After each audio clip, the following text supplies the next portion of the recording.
నమస్తే, welcome to #you. నేను మీ రాజేష్.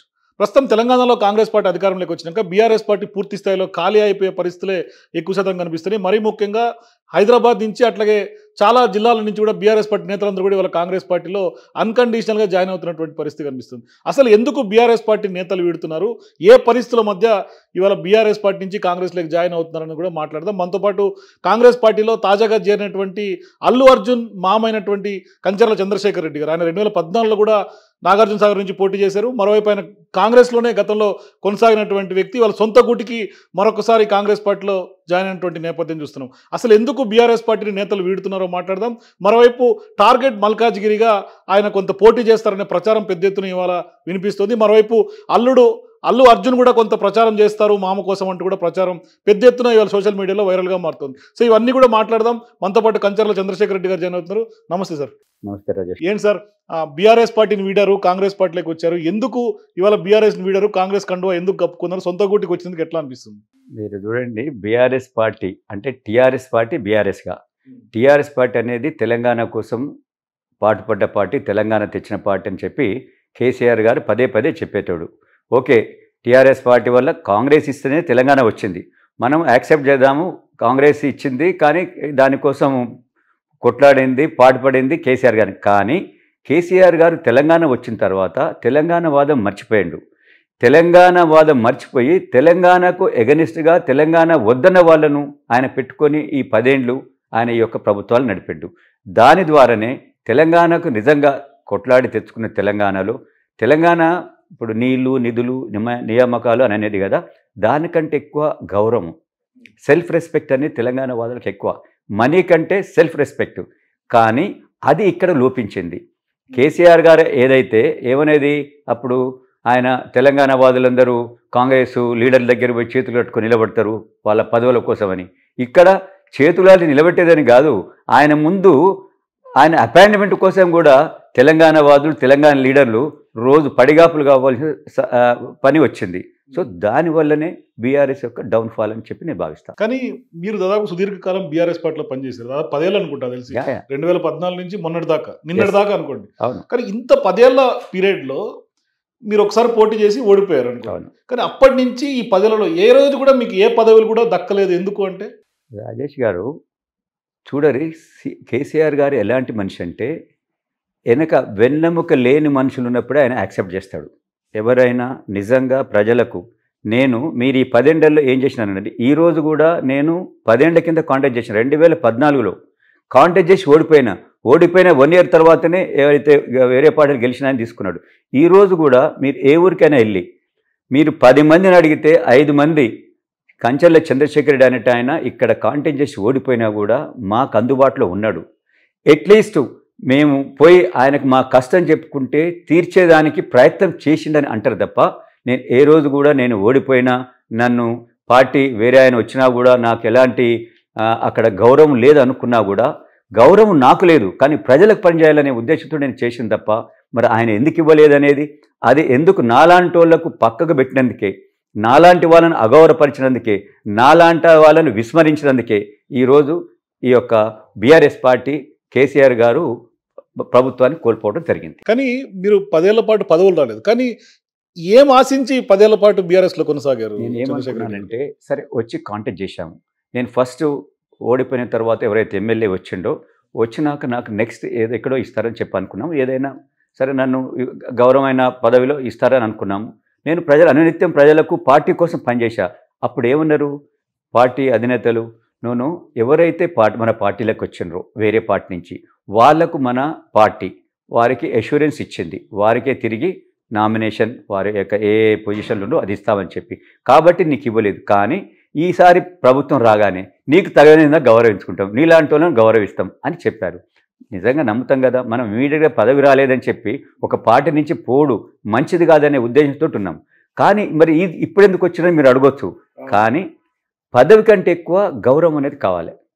పదవి నేను ప్రభుత్వంలో ఉండి మీరు ఎవరైనా అడగండి, ప్రభుత్వంలో కేసీఆర్ అయినా కేటీఆర్ అయినా ఇంకా మినిస్టర్ అయినా ఏ రోజు కూడా నా యొక్క సొంత లాభం కోసము సొంత పని కోసము ఏ రోజు కూడా నేను ప్రభుత్వం దగ్గర పోలే.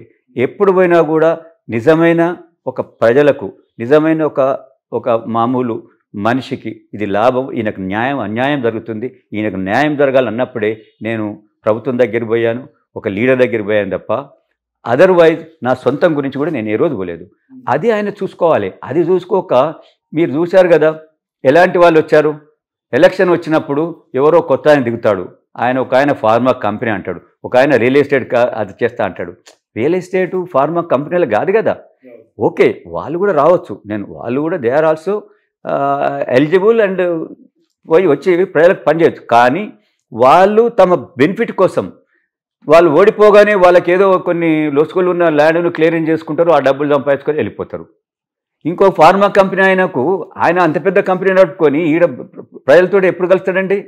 ఇప్పుడున్న కనెక్టివిటీ కూడా ఎవరికి ఉండదు అసలు. లేదు. ఇప్పుడున్న ఎంపీలను చూడండి, సగం మంది ఎంపీలు, మీరు రాజ్యసభ ఎంపీ ఎవరున్నారు చూడండి. మొన్న కూడా మళ్ళీ వద్రాజ్కి ఆయనకి ఇచ్చారు కదా, కూడా గ్రానైట్ బిజినెస్ అంతే కదా. ఇప్పుడు అంతకుముందు ఎవరికి ఇచ్చారు? సంతోష్ కుమార్. ఏం చేస్తాడు? ఎవరైనా ఒక ఊరికి వెళ్ళి ఎవరికో ఈ కష్టం ఉంది, ఈ నష్టం ఉంది అని చెప్పి అంటే ఆయన ఎవరికన్నా అందుబాటులో ఉన్నాడా? లేడు. కాబట్టి ఇలాంటి వాళ్ళు ఉన్నప్పుడు ఎట్లా, ఏ విధంగా పార్టీ అనేది ఉంటుంది? మాలాంటి రియల్గా ఒక పొలిటికల్ నేపథ్యం ఉండి ప్రజలతోటి అనునిత్యం ఉండేటోళ్లకు ఏ విధంగా న్యాయం జరుగుతుందో మీరే చెప్పండి. సో ఇప్పుడు 10 ఏళ్ల పాటు మీరు బీఆర్ఎస్లో ఉండి మీ రాజకీయ కెరీర్ అంతా కూడా నాశనమైందని అనుకుంటున్నారా? ఇట్స్ నాట్ మై కెరియర్, నా ప్రొఫెషన్ కాదు ఇది. నేను పాలిటిక్స్ అనేది నిజంగా నా ప్రొఫెషన్ నేను చేసుకుంటూ నేను ఒక కాంట్రాక్టర్ ఉంటుంది, నేను ఉంటే కాంట్రాక్ట్ ఉంటే నేను చేస్తా. నేను ఒక కాలేజ్ కూడా నడుపుతాను, నేను అగ్రికల్చర్ కూడా చేస్తాను. నా యొక్క జీవితానికి నా ప్రొఫెషన్ ఉంటుంది. దిస్ ఈజ్ ఓన్లీ నా చేతనైన పని ప్రభుత్వం ద్వారా చేయాలని. ప్రజాసేవ అంతే. ప్రజాసేవ అంటే పాలిటిక్స్ అనేది ఏంటి? ఇంతో అంతో ప్రజలకు ఉపయోగపడితే మనకు కూడా పేరు వస్తుంది, మనకు ఒక తృప్తి ఉంటుంది అనే ఉద్దేశంతో తప్ప this is not my profession. కానీ ఇప్పుడు సొంత గూటికి వచ్చారు. గతంలో మీరు ఏఐసిసి దాకా కూడా మీకు పరిచయాలు ఉండేవని కూడా నేను విన్నాను.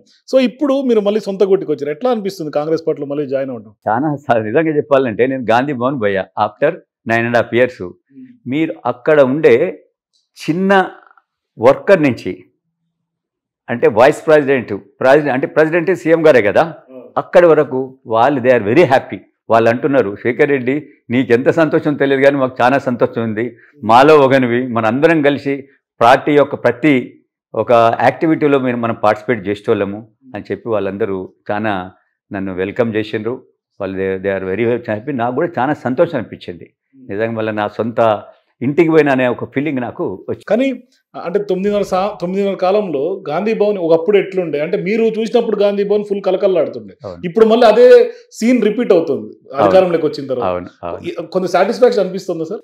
డెఫినెట్. నిజంగా నేను ఈ పార్టీలో ఉన్నప్పుడు కూడా కొంత కాంగ్రెస్కు అక్కడక్కడ ఎమ్మెల్యేలు గెలిచిన వాళ్ళు పోతుండ్రంటే నేను అనుకునేది ఇదేంటి, ఇంత కష్టకాలం వల్ల ఎన్నో పదవులు అనుభవించిన ఈ నాయకులు ఈ విధంగా పోవడం న్యాయం కాదు.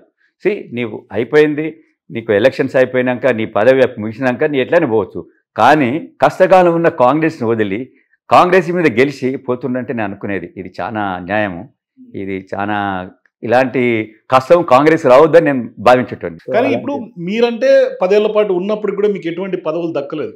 కానీ పదవులు ఉన్నటువంటి వాళ్ళు నేతలు కూడా ఇవాళ అధికారంలోకి రాగానే కాంగ్రెస్ పార్టీలోకి వస్తున్నారు, సీఎం రేవంత్ రెడ్డి గారిని కలుస్తున్నారు. ఎందుకు ఆ పరిస్థితులు వచ్చినాయి అంటే అలాంటి వాళ్ళని ఎక్కువ తీసుకున్నారు.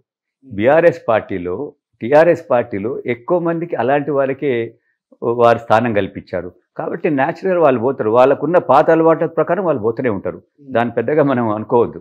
అది కానీ కేసీఆర్ గారి సిద్ధాంతం చూసినా లేకుంటే బీఆర్ఎస్ పార్టీ మీద ప్రధాన విమర్శ ఏంటంటే ఎవరికి అపాయింట్మెంట్లు ఇవ్వరు, ఎవరికి కలవరు అనేది. నిజంగానే నేతలే కేసీఆర్ని దూరం పెట్టారా, కేసీఆరే సొంత పార్టీ నేతలను దూరం పెట్టుకున్నారా? అసలు కేసీఆర్ గారు ఆయన ఏంటంటే ఈ ప్రజాస్వామ్య ప్రభుత్వం నడిపే విధానంలో ఆయన లేడు. ఆయన యొక్క విధానమే వేరుంది. ఆయన దేనికి పనికొస్తాడంటే ఒక ప్రెసిడెంటియల్ ఎలక్షన్ ఆ టైప్ దాంట్లో ఆయన యొక్క విధానము, ఆయన యొక్క ఆ యొక్క క్యారెక్టర్ పనికొస్తుంది తప్ప ఈ ప్రజాస్వామ్యం ఏంటి, ప్రతి ఒక్కరు కలవాలి. ఒక ఆయన మంచోడు ఉంటాడు, ఒక ఆయన చెడ్డోడు ఉంటాడు, ఒక ఆయన కష్టం ఉంటుంది. అలా ఈరోజు నేను కలిసినాక ముఖ్యమంత్రిని కలిసేదానికి అసెంబ్లీకి పోయాం. అసలు అక్కడ ఎట్లా ఉన్నది అనుకుంటున్నారు? ఏ విధంగా ఎంతోమంది యంగ్స్టర్స్, వేరే రిటైర్డ్ వాళ్ళందరూ కూడా వాళ్ళ పనుల కోసం వస్తూ ఉన్నారు. ఎమ్మెల్యేలు తీసుకొని వస్తూ ఉన్నారు, ఎమ్మెల్యేలు తీసుకుపోయి రిప్రజెంట్ చేస్తూ ఉన్నారు. సరే ఈయనకి ఈ కష్టం ఉంది, ఇది చేయాలా, ఈ అబ్బాయికి ఇదేదో ఉన్నది, ఇది చెయ్యాలని. అంతకుముందు అసలు అసెంబ్లీ అంటే అదేదో ఓన్లీ ఆ ఎమ్మెల్యే గెలిచినాయనే లోపలికి పోతాడు. సీఎం గారు అంటే ఓన్లీ ఎప్పుడైనా మంత్రులు పోతారేమో అనుకునేది. మనం చూసినాం కదా ఇప్పుడు ఏది సీఎం గారి రెసిడెన్సీ. ఈరోజు కొందరు హైదరాబాద్లో అది చూద్దామని పోతా ఉన్నారట. అదేంది ఇప్పుడు అంతకుముందు ఏదైనా సీఎం గారి దగ్గరికి ఎంతో వందల మంది పోయేది ప్లేస్ అది. అంటే ఆ విధంగా దాన్ని ప్రజలకు దూరమయ్యి ఆయన ఏదో దాంట్లో ఉన్నాడనమాట. మరి అది ఏ విధంగా ఆయనకు అది ఆ వైపు పోయిండనేది ఆ దేవునికి తెలియదు. కానీ ఇప్పటికి కూడా ఇంకా అసెంబ్లీకి కూడా రానటువంటి పరిస్థితి. అంటే ఆరోగ్యం కుదుటపడింది, నల్గొండ బహిరంగ సభలపై రాజకీయ విమర్శలు చేస్తున్నాడు, కానీ అసెంబ్లీకి మాత్రం ముఖం చాటేస్తున్నటువంటి పరిస్థితి కనిపిస్తుంది. అంటే ఇక ముఖం చాటేసిందంటే రేవంత్ రెడ్డి గారు అసలు ఆయన ఏమనుకున్నాడు, ఈ కాంగ్రెస్ అనేది ఇక రాదు, నేనే ఉంటా, చంద్రబాబు నాయుడు వెళ్ళిపోయింది ఇక్కడి నుంచి, ఆయన ప్రాబ్లంలో ఆయన ఉన్నాడు, బీజేపీ ఎప్పుడు వస్తుంది అని తెలుసు కదా, నాకు ఎంఐఎం ఉంది, నేను తప్ప ఇంకెవ్వరు లేరు అనే ఒక ఫీలింగ్లో ఉండేటోడు. అయితే రేవంత్ రెడ్డి గారు ఆల్ ఆఫ్ సడన్ ఇంత ఎంగేజ్లో ఈ కాంగ్రెస్ను ఏ విధంగా రివైవ్ చేస్తాడని ఆయన కళలు కూడా ఊహించలే. కాబట్టి ఆ రేవంత్ రెడ్డి గారిని మరి ఆయన అక్కడ చూడటం ఇష్టం లేక మరి ఎందుకు అంతే కదా. ఒక ప్రతిపక్ష పార్టీకి ఇప్పుడు ఆయన పోషించాలి. ఇప్పుడు ఎమ్మెల్యే యొక్క దాన్ని పోషించాలా. ఈయన సీఎంగా ఉన్నప్పుడు సీఎం పాత్ర పోషించిండు. ఇప్పుడు ఆయన యాజ్ ఏ ప్రతిపక్ష లీడర్గా కూడా ఆయన వచ్చి పబ్లిక్ యొక్క దాన్ని రెస్పాండ్గా ఉండాలా. అలాంటిది రాలేదంటే మరి అది ఆయనకే తెలియాలి. దానివల్ల ప్రజలు మేధావులు కూడా ఏమనుకుంటారు, తనకి దేనికైతే తాను ఉన్నాడో ఆ కార్యక్రమం అది చేస్తలేడు. ఈజ్ మెంట్ ఫర్ ఆయన యొక్క పదవి ఏది ప్రతిపక్ష లీడర్గా, దాన్ని కూడా ఆయన పూర్తి స్థాయిలో చేస్తలేడు అనేది ఒకసారి వస్తే ఆ పార్టీ మీద ఆ పార్టీకి ఎంత నష్టం జరుగుతుందో ఆయన గ్రహించాలా. సో ఇప్పుడు ఎన్నికల ముందు కూడా చేరికల విషయంలో పెద్ద ఎత్తున కాంగ్రెస్ పార్టీలో చేరారు. ఇప్పుడు కూడా ఆ సునామీ ఇంకా కొనసాగుతూనే ఉంది. ఎందుకంటే రేవంత్ రెడ్డి గారు కూడా చెప్పారు కాంగ్రెస్ సునామీ రాబోతుంది, వచ్చింది, ఇప్పుడు కూడా కొనసాగుతూనే ఉంది. కానీ ఇవాళ పార్లమెంట్ ఎన్నికల లక్ష్యంగానే కొంత కాంగ్రెస్ పార్టీ ముందుకు అడుగులేస్తున్నటువంటి సందర్భంగా ఈ చేరికలు ఎంతవరకు బెనిఫిట్ అవుతాయి అనుకుంటున్నారు? డెఫినెట్. ఇప్పుడు జనరల్గా చేరుతుండ్రంటే ఏంటి చెప్పరి, పాలిటీషియన్స్ ప్రజల వైపు ఉంటారు, ప్రజలు ఎట్లా ఉండదు, వాళ్ళకి ప్రజల పల్స్ తెలిసిపోయింది. ఇంకోటి అక్కడ ఆ పార్టీ యొక్క నాయకుని యొక్క విధానము, ఆయన బిహేవియర్ కూడా తెలిసింది. ఇంకా ఈయన బిహేవియర్ ఇంకా మారుతుందని చెప్పి అనుకోరు కదా. 10 ఏళ్లలో ఒక మనిషిని చూసిన తర్వాత ఈయనలో ఇంకా ఏదో మార్పు వస్తుంది, ఈయన రిసీవింగ్లో చేంజ్ వస్తుంది అని అనుకోడు, ఇంకా బుద్ధి తక్కువ అవుతుంది కదా. సో ఇప్పుడు అనుకుంటుండ్రు ఇంకా మనం ఎదురు చూస్తే ఎండమావుల కోసం ఎదురు చూసినట్టే, కాబట్టి మనం పోడు బెస్ట్ అని చెప్పి వాళ్ళు. కానీ అంతేనా, లేకుంటే అధికారం ఉంటేనే కొంతమంది లీడర్లు ఆ పార్టీలో ఉంటారా సార్? అట్లా అంటే కొందరు ఉంటారు. ఇప్పుడు బీఆర్ఎస్లోకి వచ్చిన వాళ్ళు కొందరు ఆ విధంగానే వచ్చారు.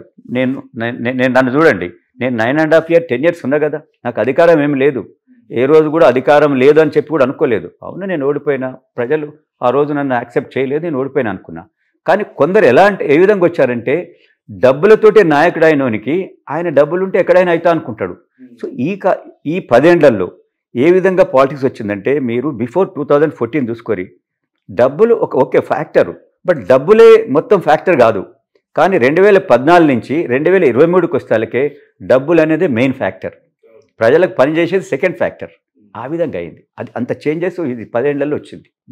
సో అలాంటి వాళ్ళకి ఇప్పుడు మీకు అన్కండిషనల్గా జాయిన్ అయ్యారా కాంగ్రెస్ పార్టీ, లేకుంటే ఏమన్నా హామీ ఇచ్చారు? ఎందుకంటే మల్కాజ్గిరిలో చంద్రశేఖర్ రెడ్డి పోటీ చేయబోతున్నాడు ఎంపీ అభ్యర్థిగా అనేది ప్రచారం. ముఖ్యమంత్రి గారు, మా పార్టీ హైకమాండ్, మీరు కాంగ్రెస్ పార్టీ చూడండి, స్టేట్ లీడర్స్ యాక్సెప్ట్ చేయాలా, సెంట్రల్ లీడర్ యాక్సెప్ట్ చేయాలి, అప్పుడే ఎవరికైనా ఏదైనా వస్తుంది. సో ఇప్పుడే నేను రాగానే నాకు మీరు ఇది ఇవ్వండి, నాకు అది ఇవ్వండి అని కోరికలు, గొంతెమ్మ కోరికలు కోరదు కదా. It's a long process.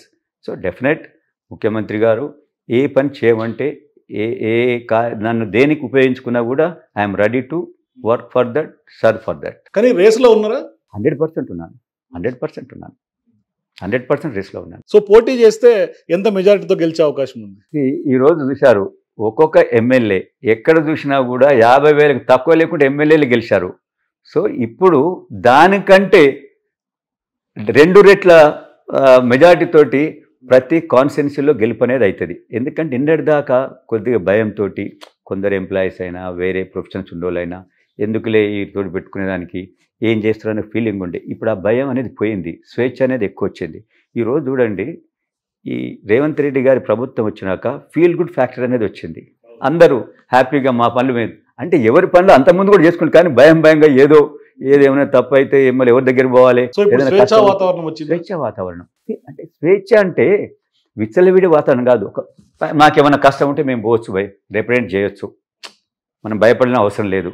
మన కష్టం ఉంది, మనం ఒక ఎమ్మెల్యే కష్టపెడుతున్నాడు, ఒక లీడర్ కష్టపెడుతుండు, ఒక రౌడీ వల్ల కష్టమవుతుంది అంటే మనం ఎవరికైనా రిప్రజెంట్ చేసుకోవచ్చు, మనకు ఒక దానికి మనకు సహాయానికి వస్తారు అని ఒక ఫీలింగ్ అనేది వచ్చింది. కానీ ఈ 60 రోజుల ప్రజాపాలన, రేవంత్ రెడ్డి ప్రజాపాలన ఏదైతే కంచెలు ప్రజాభవన్ని ప్రగతి భవన్ ప్రజాభవన్గా మార్చడం ఎట్లా అనిపిస్తుంది సార్ ఇదంతా కూడా చూస్తుంటే? చాలా ఇది రియల్గా ప్రజలు స్వేచ్ఛ అనేది వచ్చింది. ఇంకొకటి ప్రభుత్వంలో ఉన్న ఏదైతే అఫీషియల్స్ కూడా ఉన్నారో పని చేసిన వాళ్ళలో కూడా ఒక చలనం అనేది వచ్చింది. నిన్నటి దాకా 10 ఏళ్ళ దాకా ఒక ఆఫీసర్ అక్కడే ఉంటాడు, ఆ ఆఫీసర్కు ఆయనకు ఒక కోటరీ ఉంటుంది, ఆ కోటరీ చెప్పిందే వేదము.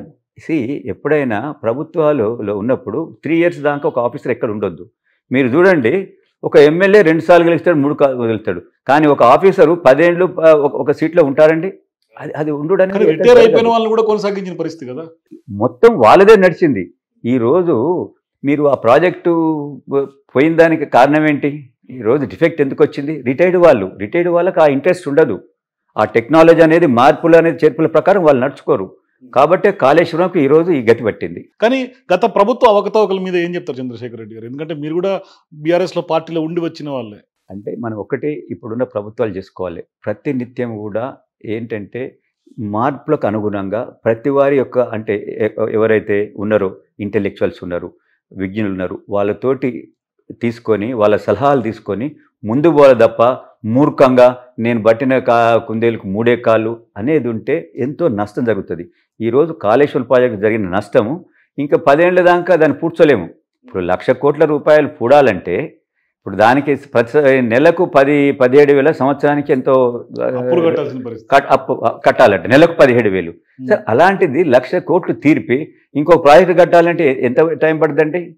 కాబట్టి ముందు అలాంటి తప్పిదాలు చేయకుండా అందరి యొక్క సలహాలు తీసుకొని దానికి అనుగుణంగా పోయినప్పుడే మంచి మేలు జరుగుతుంది తప్ప ఏదో మాటలతోటి ఈరోజు ఎలక్షన్ వచ్చింది నేను వేలను బుజ్గరిస్తా, వీళ్ళకి ఈ కులం వాళ్ళు వేస్తే ఓట్లు వేస్తే నేను బాగుపడతా, ఆ కులం వాళ్ళు బాగుపడరు, మొత్తం ప్రాంతం బాగుపడదు. కానీ ప్రధానంగా బీఆర్ఎస్ పార్టీ ఓడిపోవడానికి ప్రధాన కారణాలు ఏంటి అంటే ఏం చెప్తారు? హెడ్ స్ట్రాంగ్నెస్, ఎవరిని లెక్క చేయకపోడు, ఇది మాదే రాజ్యం, మేము నడిచిందే ఉంటుంది, మాకు ఇష్టం ఉన్న వాళ్ళు ఇక్కడ ఉండి పని చేస్తారు, మేము ఎవరిని లెక్క పెట్టే అవసరం లేదు, మేము తప్పున్నా కూడా అది తప్పు కాదు, మేము చేసిందే రైటు అనేది చాలా అదే నష్టం చేసింది, అది తప్ప వేరేది కాదు. కానీ మీరు తాజాగా సీఎం రేవంత్ రెడ్డి గారిని దాదాపు 2 సార్లు కలిసినట్టున్నారు, జాయిన్ అవ్వకముందు కలిసారు, జాయిన్ అయిన కూడా కలిసారు. ఏంటి ఆయనతో మీరు మాట్లాడిన సంభాషణ కానీ లేకుంటే ఎట్లా అనిపించింది ఒక అనుభూతి? అంటే నేను ఒకే మాటలు చెప్పాను, నాకే కాదు అందరికీ ఒక ఫీల్ గుడ్ ఫ్యాక్టర్ అనేది వచ్చింది. రేవంత్ రెడ్డి గారు అందరినీ ఎవరినైనా వచ్చినప్పుడు వారిని రిసీవ్ చేసుకుంటాడు, వారిని అడుగుతాడు.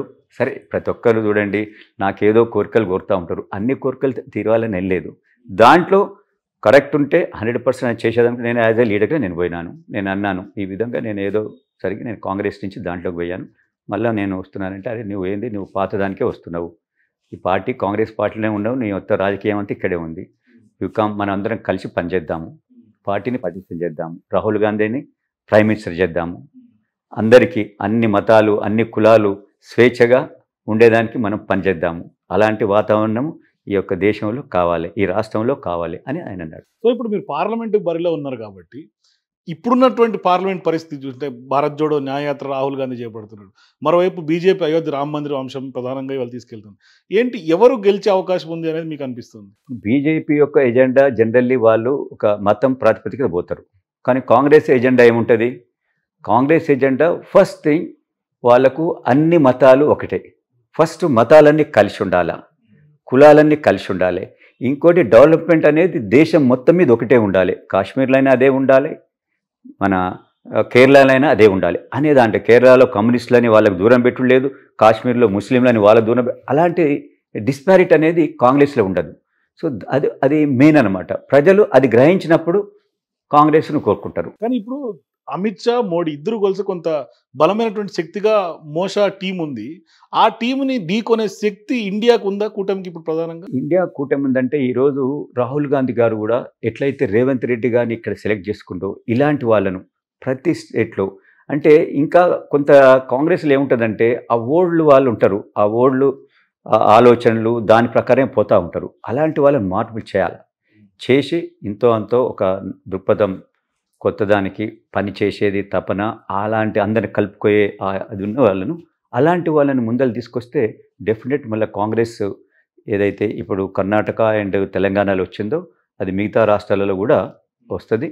డెఫినెట్ ముందు ముందు ఈ దేశంలో కాంగ్రెస్ అండ్ బీజేపీ తప్ప ఇంకో పార్టీ అనేది ప్రజలు కోరుకోరేమని నేను అనుకుంటాను. సో మనుగడ కష్టం వేరే వాళ్ళకు, వేరే వాళ్ళు రీజనల్ పార్టీలకు ఎగ్జాక్ట్లీ చాలా కష్టం. రీజనల్ పార్టీ గురించి వస్తే టీఆర్ఎస్ ని బీఆర్ఎస్ గా మార్చి సెంటిమెంట్ దూరం చేసి జాతీయ స్థాయిలో పెద్ద ఎత్తున పోవాలనేది ఆయన ఎజెండాగా ఉండింది కేసీఆర్ది. కానీ అది ఇవాళ తెలంగాణ గ్రౌండ్ కోల్పోయింది, అటు రెండింటికి చెడిన రేవడ్ లాగా తయారైందా కేసీఆర్ పరిస్థితి? దీంట్లో రాజేష్ గారు ఒకటి చెప్పాలా, మీరు అన్నారు కదా అపాయింట్మెంట్స్ ఎవరికి ఇవ్వరని, ఎమ్మెల్యేలకు ఇవ్వరు, మినిస్టర్కి ఇవ్వరు.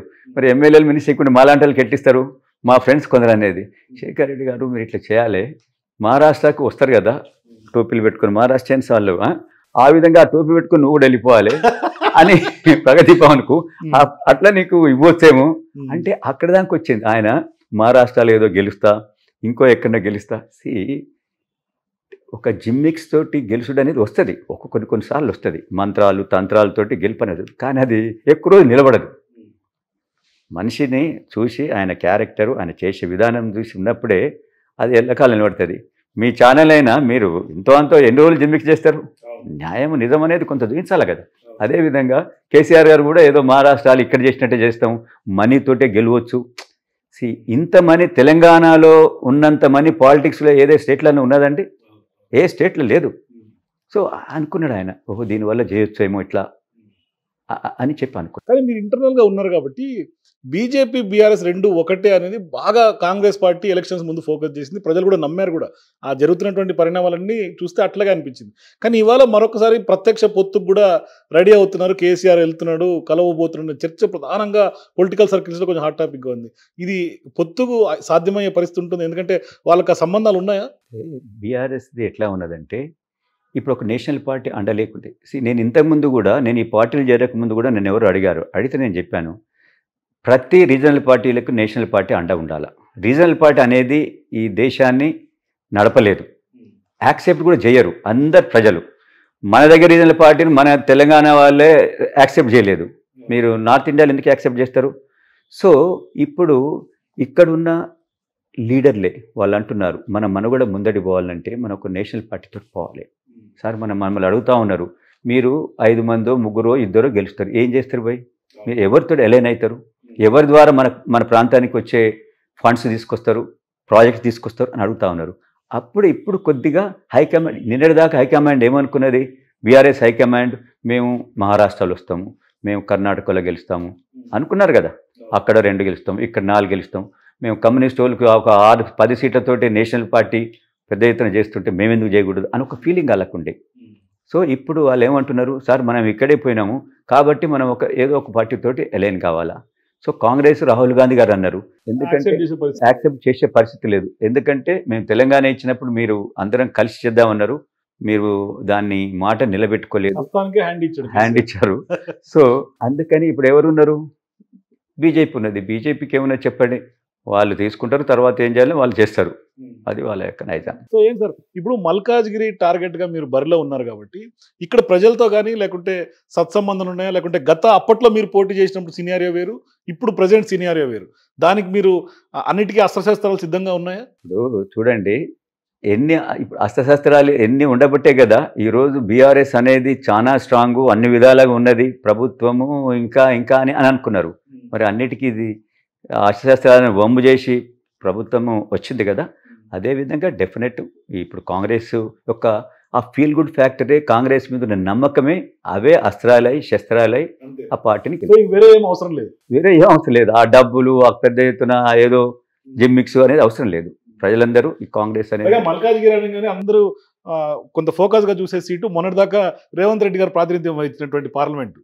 అవును, ఇప్పుడు రేవంత్ రెడ్డి గారు చూడరి, ఆయన తను అక్కడ ఆయన సీట్ కోల్పోయినాక కూడా ఇక్కడికి వస్తే ఇక్కడ ప్రజలు తనను అక్కున చేర్చుకున్నారు. ఎందుకంటే ఇక్కడ బేసికల్లీ కొంచెం ఎడ్యుకేటెడ్ డిఫరెంట్ ప్రాంతాల నుంచి వచ్చిన వాళ్ళు ఉంటారు. ఇక్కడ ఇద్దరికే ఓటేస్తారని అనుకుంటున్నా. నేషనల్ పాలిటిక్స్ వచ్చినప్పుడు బీజేపీ ఆర్ కాంగ్రెస్, ఆ రోజు వారిని రేవంత్ రెడ్డి గారిని అందరూ ఆయనను యాక్సెప్ట్ చేసిండ్రు. అందరి ప్రాంతాలకు వెళ్ళి వచ్చిన వాళ్ళు కూడా చేసిండ్రు. ఈరోజు కూడా రేవంత్ రెడ్డి గారు ఈరోజు ముఖ్యమంత్రి అయ్యిండ్రు. ఆయన ముఖ్యమంత్రి కాదు, ఆయన ఒక ఎక్స్ ఎమ్మెల్యే ఉన్నప్పుడే ఆయన ఆ విధంగా ఎన్నుకొని ఆయనకు అంత మంచి బ్రహ్మరథం పట్టిండ్రు. ఈరోజు ముఖ్యమంత్రి అయిందంటే మల్కాజీ ప్రజలే కాదు, సికింద్రాబాద్ ప్రజలు, హైదరాబాద్ ప్రజలు అందరూ కూడా ఆయన దిక్కు చూస్తూ ఉన్నారు. నిన్న వారు రాగానే అన్నారు ఏ విధంగా మెట్రో చేయాలా, ఓల్డ్ సిటీ నుంచి ఏ విధంగా పోవాలి, పటాన్ చెరువు దాకా ఏ విధంగా దాన్ని ఎక్స్టెండ్ చేయాలా. ఆయనకు తెలుసు మల్కాజిగిరిలో ఆయన కాంటెస్ట్ చేసిండు, ఎంపీగా ఉన్నాడు కాబట్టి ఆ అంత పెద్ద కాన్స్టిట్యున్సీలో ఏ సదుపాయాలు ఉండాలి, మౌలిక సదుపాయాలు ఏముండాలి. అక్కడ మెట్రో ఒక ఫ్లైఓవర్లో వచ్చినది ఆగిపోయి ఉన్నది. అంత ఫ్లైఓవరు 4 ఏళ్ల కింద మొదలుపెట్టిన ఫ్లైఓవరు నువ్వు ఇక్కడ కాళేశ్వరం ప్రాజెక్టు 1,20,000 కోట్ల ప్రాజెక్టు నువ్వు కంప్లీట్ చేస్తాము, 1,00,000 కోట్లు ఖర్చు అవుతాయి. ఆ ప్రాజెక్టు కాదు, అది సెంట్రల్ ఎయిడ్ ప్రాజెక్టు. మరి రాలేదు ఫండ్స్ అంటే సెంట్రల్ తోటి కరెక్ట్ నీకు సంబంధాలు లేకపోబట్టో, దాన్ని రెగ్యులర్గా పర్సూ చేయకపోబట్టో. సో దానికి ఈరోజు ముఖ్యమంత్రి గారు వారు ఏం చేస్తారు, వారికి ఆ యొక్క కష్టాలు ఆ బాధలు అది ఏ విధంగా ఎక్స్పాండ్ అవుతుంది అనేది తెలుసు ఆయనకు. కాబట్టి దానికి కావలసిన ఫండ్స్ అయినా ఏదైనా ఇస్తాడని చెప్పి అక్కడున్న ప్రాంతం వారికి కూడా పెద్ద ఎత్తున ఆశతోటి ఉన్నారు. ఆ విధంగా వాళ్ళకు మల్కాజిగిరి వాళ్లకు ఈరోజు రేవంత్ రెడ్డి గారు వాళ్ళ ఎంపీనే ముఖ్యమంత్రి కావటం వల్ల వాళ్ళు డెఫినెట్ వారి యొక్క ప్రాంతం పెద్ద ఎత్తున అభివృద్ధిలోకి దూసుకుపోద్దని చెప్పి వారు ఆశిస్తా ఉన్నారు. మీరు పోటీ చేస్తే ఒక ప్రేమతోటి ఖచ్చితంగా మిమ్మల్ని కూడా 100% గెలిపిస్తారని భావిస్తాను. 100%. ఎందుకంటే ముఖ్యమంత్రి లేనప్పుడే ఆయన మీద అంత పెద్ద ఎత్తున వారికి నమ్మకం ఏర్పడ్డది. ఈరోజు ముఖ్యమంత్రి అయిపోయినాక డెఫినెట్ వారి గురించి మొత్తం తెలిసినోడు, ఆ యొక్క ప్రాంతం గురించి అవగాహన ఫుల్ ఉన్న వాళ్ళ లీడరు, వాళ్ళ ఎంపీ ఈరోజు ముఖ్యమంత్రి అయ్యిండు. కాబట్టి డెఫినెట్ అక్కడ ఉన్న లీడర్లందరూ కూడా వచ్చేదానికి కలిసేదానికి యాక్సెస్ ఉంది. కాబట్టి డెఫినెట్ వాళ్ళందరూ కూడా ఆయన మీద గురి ఉంది. డెఫినెట్ ఈసారి మీరు పార్టీలకు వస్తున్నారనే మైనంపల్లి హనుమంతరావు గారిని అటు మెదక్ తోలారా కాంగ్రెస్ పార్టీ పెద్దలు? అట్లని కాదు, ఆయనకు మైనంపల్లి హనుమంతరావు గారు నేటివ్ కూడా మెదక్, ఆయన కొడుకు కూడా అక్కడ గతంలో ఎమ్మెల్యే కూడా చేసిండు, ఆయన ఓన్ ఏరియా అది. సో అక్కడి నుంచి ఆయన కూడా అక్కడ ఇంట్రెస్ట్ ఎక్కువ ఉన్నది చూసేదానికి. సో నేను అనుకుంటాను వారు అక్కడికి. సో చివరిగా మీ అల్లు అర్జున్తో చెప్పారా కాంగ్రెస్ పార్టీలో జాయిన్ అవుతున్నానంటే? కూడా నిజంగా చెప్పాలంటే ఆయన ఇప్పుడు ఫారెన్ టూర్లో ఉన్నాడు. నేను అనుకున్నాను అంటే చేరేదానికి ఇంకా కొద్దిగా టైం పడుతుందని అనుకున్నాను. రియల్ చెప్పాలంటే నేను ఇంకా 2-3 డేస్ తర్వాత నా అల్లుడు ఫారెన్ టూర్కి వెళ్ళి వస్తాడు. కానీ ఈ మధ్యనే మా ఏఐసిసి అబ్జర్వర్ ఎవరైతే ఉన్నారో దీపాదాస్ గారు, వారు మళ్ళీ తనకు వేరే షెడ్యూల్ పోతా ఉన్నది, మళ్ళీ 2-3 రోజులు రాదు, 1 వీక్ దాకా అంటే అందరు కలుస్తూ ఉన్నారు. మిగతా వాళ్ళు కూడా నీవు కూడా ఇప్పుడే బెస్ట్ టైం అని అంటే, కాబట్టి నేను డిస్కస్ చేయలేదు. డెఫినెట్ ఆయనకు తెలిసింది నేను చేస్తా ఉన్నాను అనేది ఒక మెసేజ్ అయితే చెప్పాము.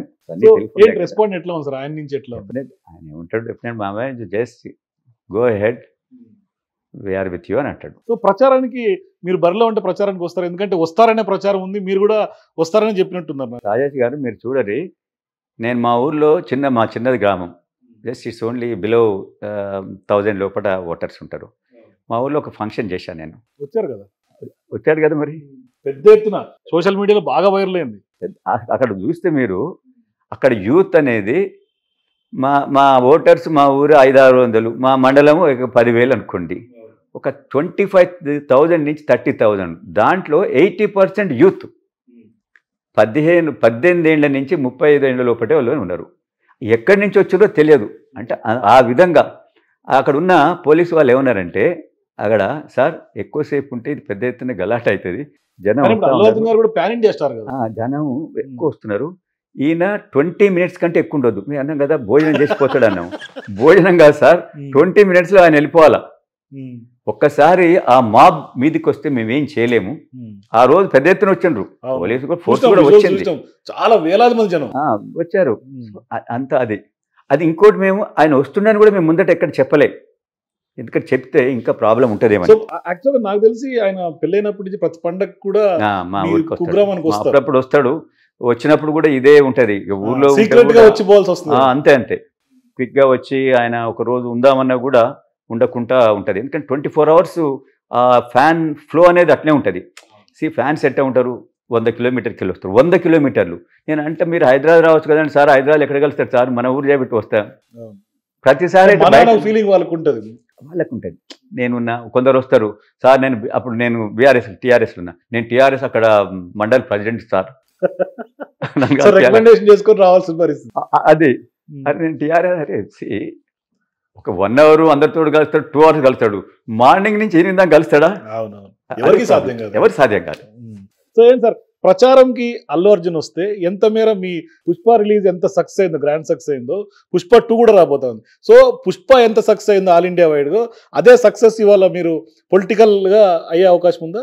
ఇప్పుడు పుష్ప సక్సెస్ అయింది, ప్లస్ అర్జున్కు the best actor, all India best actor award వచ్చింది. చూడండి ఇప్పుడు 16 yearsలో మన తెలుగు యాక్టర్స్కి ఎవరికి రాలేదట. మనందరికి తెలుసు, మన దగ్గర ది బెస్ట్ యాక్టర్స్ ఉండరు, ఎన్టీఆర్ గారు, నాగేశ్వరరావు గారు.